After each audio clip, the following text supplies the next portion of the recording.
સુરतની drum murder mystery solve. દુપટ્ટાથી ગળું દબાવી પત્નીને મોતને ઘાટ ઉતારી 2 દિવસ ઘરમાં લાશ રાખી પૂજાપાનો સામાન પધરાવવાના બહાને નિકાલ કર્યો।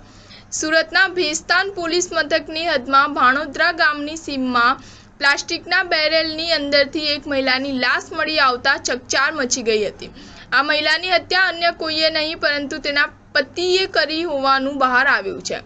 પતિએ તેની પત્નીનું ગળે ટૂંપો આપી હત્યા કર્યા બાદ પ્લાસ્ટિકના ડ્રમમાં લાશ મૂકીને તેના ઉપર સિમેન્ટ નાખી દીધી હતી।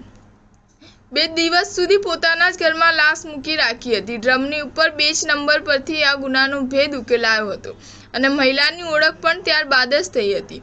સુરતના ભેસ્તાન પોલીસ મથકની હદમાં ભાણોદરા ગામની સીમમાં સચિન ડિંડોલી જતા કેનાલ રોડની સાઈડમાં એક પ્લાસ્ટિકના ડ્રમમાંથી લાશ મળી આવી હતી।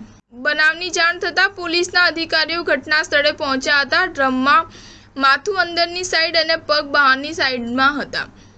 ડ્રમ ખૂબ જ ભારે હતું અને ડ્રમની અંદર મૃતદેહ સાથે કપડાના ડૂચા અને સિમેન્ટ પણ ભરવામાં આવ્યા હતા, જેથી પોલીસે મૃતદેહ સહિત ડ્રમને સિવિલ હોસ્પિટલમાં લઈ ગયા હતા, જ્યાં ડ્રમ કાપતા અંદરથી એક મહિલાનો કોહવાયેલી હાલતમાં મૃતદેહ મળી આવ્યો હતો। આ મામલે ભેસ્તાન પોલીસે ગુનો નોંધી તપાસ હાથ ધરી હતી અને સુરત ક્રાઇમ બ્રાન્ચની ટીમ પણ તપાસમાં જોડાઈ હતી।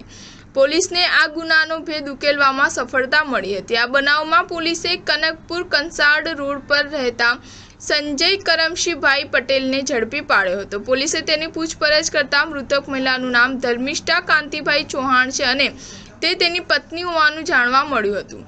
તેની પત્નીનો કોઈની સાથે અનૈતિક સંબંધ હોવાની તેને શંકા હતી, જેથી દુપટ્ટો તથા એકલતાનો લાભ લઈ તેની પત્નીને પોતાના ઘરે દુપટ્ટા વડે ગળે ટૂંપો આપી તેની હત્યા કરી હતી। સ્ટાર ન્યૂઝ 7 હંમેશા સચ્ચાઈની સાથે।